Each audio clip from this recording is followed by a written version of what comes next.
Daf Yomi, Tractate Menachot, page 57, Daf Nun Zion, and we're starting on the bottom of, I'll just read the English at the bottom of 56b for context. The Gemara returns to discuss the leavening of a meal offering. Rabbi Ami says, if one placed leaven, meaning dough that was leavened to such an extent that it is no longer used as food but as a leavening agent for other dough, on top of the dough of a meal offering, and he went and sat himself down to wait, meaning that he performed no other action, and the dough then leavened on its own accord, he is liable to receive lashes for it. This is similar to performing a prohibited action on Shabbat. The Gemara questions this comparison. And is one liable for performing a prohibited action on Shabbat in a case like this? But doesn't Rabba Bar Chana say? And now we turn to our daily page of Menachot 57a. Amar Rabbi Yochanan, Amar Rabba Bar Chana, Amar Rabbi Yochanan, Haniach basar al gabi chalim. Rabbi Yochanan says, Rabbi Bar Chana says that Rabbi Yochanan says, in the case of one who placed meat on top of coals on Shabbat, if he subsequently turned over the meat to its other side, so that both sides were roasted, he is liable for cooking on Shabbat. But if he did not turn over the meat, he is exempt, as the meat is considered cooked only if both sides were roasted. If so, the same should apply to one who places leaven on the dough of a meal offering.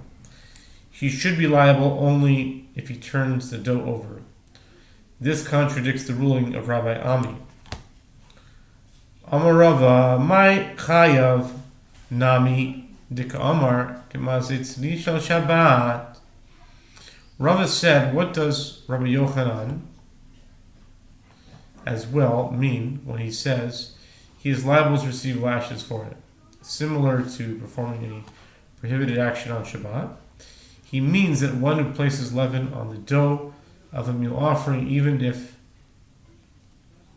he does not turn it over, is similar to one who performs a prohibited action of roasting on Shabbat, meaning that he is similar to one who turned over the roasting food on the coals. Gufa, Amar Rabba Bar Chana, Amar Rabbi Yochanan, Haniach basar gabi cholim hivech bo chayav, lo hivech bo patu, heichid ami, ilema dei lo hivech be לא פשיטה, אלא היא לא בפך לנעמי הבי בשיל, המי לא מחייב. The Gemara discusses the matter itself. Rabbi Bar Chana says that Rabbi Yochanan says, in the case of one who placed meat on top of coals on Shabbat, if he subsequently turned over the meat, he is liable for cooking on Shabbat.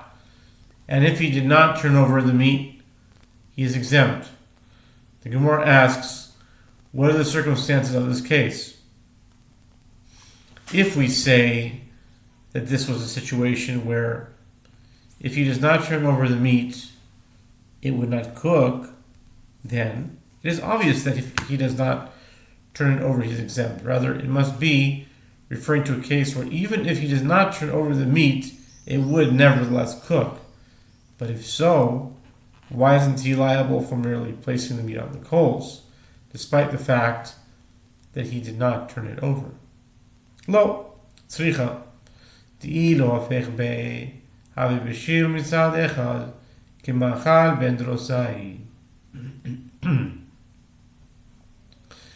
V'chi me'apech be b'shil mishnitz, dodin, kemachal ben drosai, v'kamash melan, לכל מצד אחד כמחל בן דרוסאי. Lo klum hu. The Gemara answers, no, it is necessary to state this halacha. See, Ben Drosai. Ben Drosai was a gangster. He was a bandito. Ben Drosai.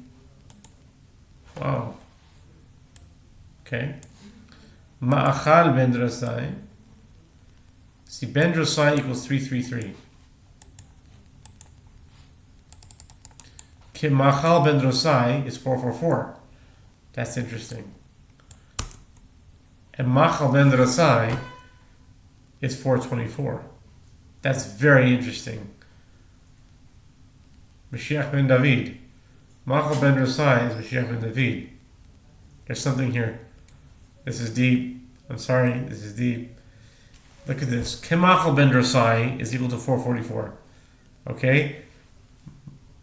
Machal ben Drosai is equal to 424. And ben Drosai equals 333. I gotta do all those. Okay. Sorry for the tangent, but this is important. Okay, the Gemara says no. This is necessary to state this halacha in a case where if he does not turn over the meat, it would cook on one side partially, roughly 1/3 of the ordinary process of cooking, like the food of Ben Drosai. Ben Drosai was like I said before, he was a robber, and he was always on the run, and so he never really cooked his food in a real way. He always he was very rushing, so he cooked the food only 1/3. That's at least how the story goes. And now, as he turns it over, he cooks it on both sides like the food of Ben Drosai. And Rabbi Yochanan teaches us that any meat roasted on only one side, like the food of Ben Drosai, is nothing. Meaning it's not a violation of the prohibited labor of cooking on Shabbat. If it was roasted on both sides, like the food of Ben Drosai, then it is classified as cooking, and he's liable for cooking on Shabbat. Amar Rave, Im Nisla Boki Groi Geres, Yisadecha B'Makom Echad Chayov. Amar Rabbi Lavashim B'Makom Echad In, Mishnayim or Shlosha B'Makom Echad. Okay. The Gemara continues to discuss the case of meat roasted on one side on Shabbat. Rava says, and if a quantity of that meat equivalent to in volume to a fig bulk was fully roasted on one side of the meat, and the roasted area was in one spot on the piece of meat while the rest of the meat remained raw, he is liable for cooking on Shabbat. Ravina says, Rav Ashi, it can be inferred from Rava's statement that if the fig bulk of meat that was roasted in one spot, yes, he is liable. Whereas if the amount of the fig bulk was distributed over 2 or 3 separate spots, he's not liable. But didn't we learn in the Mishnah in Shabbat 102b, one who drills a hole of any size is liable for the labor of building or the labor of striking a blow with a hammer to complete the production process of a vessel? Hechidami, what are the circumstances? If we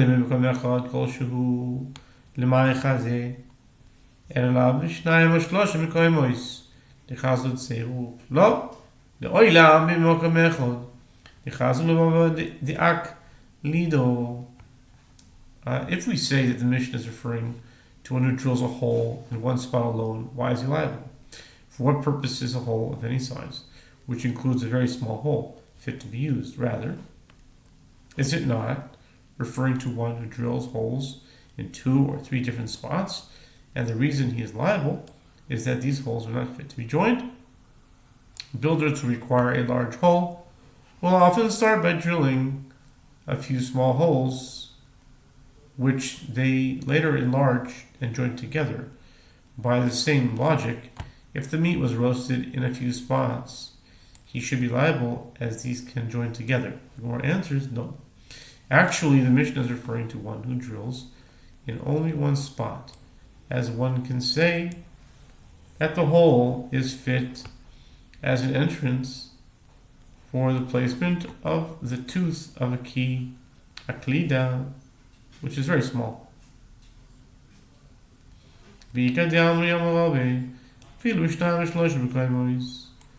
Amar le Rabbi Lawashi, Afanan nami tanina, Hakodechol Shu Chayav. Hechi dami, Ilima bimkom echad, Kol Shuhu l'may chazeh, אלא בשניים ושלושים מקומות תחזית צירוף. לא, לעולם במקום אחד. דחזו לבבה דקלידה. And there are those who say there is a different version of this discussion. Rava says, even if the thick bulk of the meat that was fully roasted on only one side was distributed over 2 or 3 separate spots, he is liable for cooking on Shabbat. Ravina said to Rav Ashi, we learn this halacha in the Mishnah as well. One who drills a hole of any size is liable. What are the circumstances? If we say that the hole is in one spot alone, why is he liable? For what purpose is a hole of any size fit to be used? Rather, is it not referring to one who drills holes in 2 or 3 different spots? And the reason he is liable is that these holes are fit to be joined. Similarly, in the case discussed by Rava, one is liable for the cooking of the meat in a few different spots which can join together. The Gemara answers no. Actually, the Mishnah is referring to one who drills only in one spot, as one can say that it is fit as an entrance for the placement of the tooth of a key. The key is tooth, and the tooth is a key. Tan Rabbanan, Ilu Nemar, Asher Takrivu Lashem, Lo Tease Chametz, Haisi Omer, Eli, Belo Tease Chametz, Elechametz Bilvad. The Gemara returns to discussing the prohibition against leavening a meal offering. The sages taught in a brayta concerning the deep pan meal offering. The verse states, no meal offering that you shall bring to the Lord shall be made with leaven. For any leaven and any honey, you shall not burn any of it as an offering made by fire to the Lord. Leviticus 11. Say every day in Karbanos. Those who say it. The term meal offering is apparently superfluous, and therefore the Braita explains, if the verse had stated only nothing that you shall bring to the Lord shall be made with leaven, I would say I have derived only that the handful removed from the meal offering for burning on the altar alone is included in the prohibition. Shall not be made with leaven, as only the handful is burned on the altar. Mincha minayin, tavoloma mincha, shamanachas minayin, tavoloma kol mincha. For where is it derived that one is liable for leavening of a meal offering whose handful was not yet removed? The verse states meal offering to teach that the prohibition includes a meal offering before the removal of its handful. The Gemara asks, since this verse is stated in the context of a deep pan meal offering, from where is it derived that one is liable for leavening the other meal offerings for which are not mentioned in this passage? Therefore, the verse states the inclusive phrase of no meal offering. But to apply this halacha to other meal offerings. Asher takrivu Hashem. I don't see why it's redundant. I don't see why it's extra. See, Sharma, Mincha, Kol Mincha. Oh, all Minchas. They translated it wrong. It's not no Mincha, it's all Minchas. That makes sense. Asher takrivu Hashem, G'sher lo pesula b'kanamu, Mamach b'zeh G'sher chayav. Hamicha b'zeh G'sher chayav. Yes, pesula batu. The Gemara, the Braita continues to expound the verse. The Braita continues to expound the verse. The phrase, you shall bring to the Lord, indicates that this prohibition applies only to a fit meal offering, but not to a disqualified meal offering. For example, a meal offering that was taken outside the temple, or that was rendered ritually impure.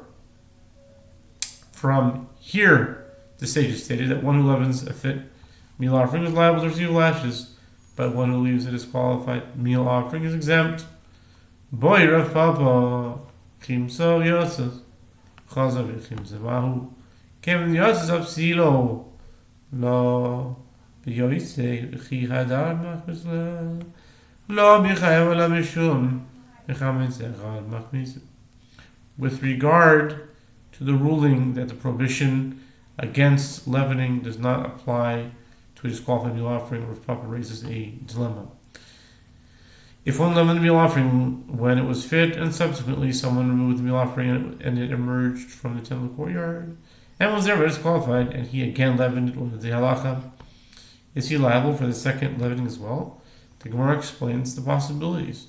Does one say that since it emerged, it is disqualified in accordance with the status of a sacred item that emerges from its permitted area, and therefore, when he again leavens it, it is not liable. He is not liable for it due to the prohibition against leavening a meal offering after one who already leavened it, or dilma.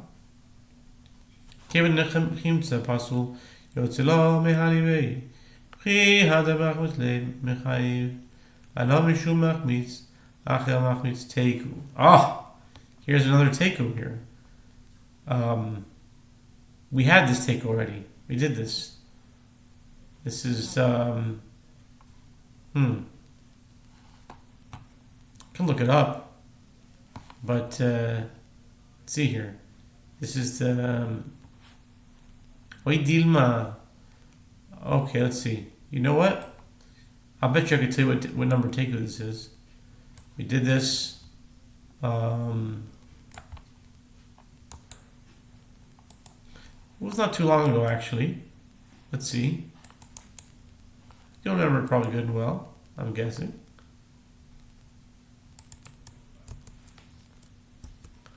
See here. This was Teku Allah Mishum Machmitz Achar Machmitz. Teku 242. It was on Monday, February 16th. Menachot 57a. That's where we are today. Yep. The wonders of modern technology. It was on a Monday also. This is good. Teku 242, which is Gematria Ariel. This is deep. This is what we're doing. This is how it's supposed to be. You're supposed to be connecting Gematrias right and left. 758 is Nechoshes. 57 is equal to Mizbeach. 242 is Ariel. That's exactly what's supposed to happen. It's going perfect. Okay. So let's go back to what we're asking here. From February 16th, which was a Monday. March 9th is also a Monday. Yeah. Or perhaps, since one already leavened the meal offering, from this point forward, disqualification of a sacred item that emerges from its permitted area is ineffective with regard to removing it from the prohibition against leavening, as the prohibition against emerging from the temple itself applies only to a fit meal offering. And therefore, Biglal Zeh, when he again leavens it, he is liable for it due to the prohibition against leavening a meal offering after one who already leavened it. No answer was found, and the Gemara states that this is a teku. This is the 242nd teku in the Babylonian Talmud, according to Rabbi Aharon, Yehoshua, Joshua, Aaron, like that. Pessin. Boy Ramawi, Kim to Roishun, Beyak Mahu, Asher Takrivu, Managmana. Here's another teku. This is the 243rd teku. Rav Mara raised another dilemma concerning the leavening of a meal offering. If a priest leavened a meal offering while standing at the top of an altar, what is the halacha? The Gemara clarifies the possibilities. The merciful one states in the Torah, no meal offering that you shall bring to the Lord may be made with leaven. Leviticus 2:11, which indicates that this prohibition applies only to a meal offering that has not yet been brought to the Lord, meaning to the altar, and therefore, as this meal offering has already been brought to the top of the altar, even though it has not yet been burned, perhaps it's not included in this prohibition. Or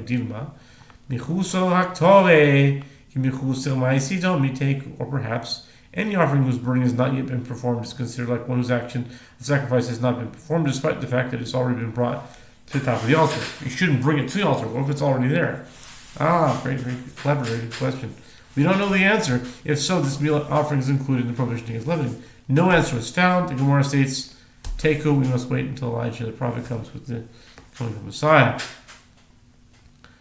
Yahashanav Kalemi Kol Mihamincho. I should take you Hashem Loli. Biboy Rechidanya, I should take you Rabbis bin Khanasachim Chimutz.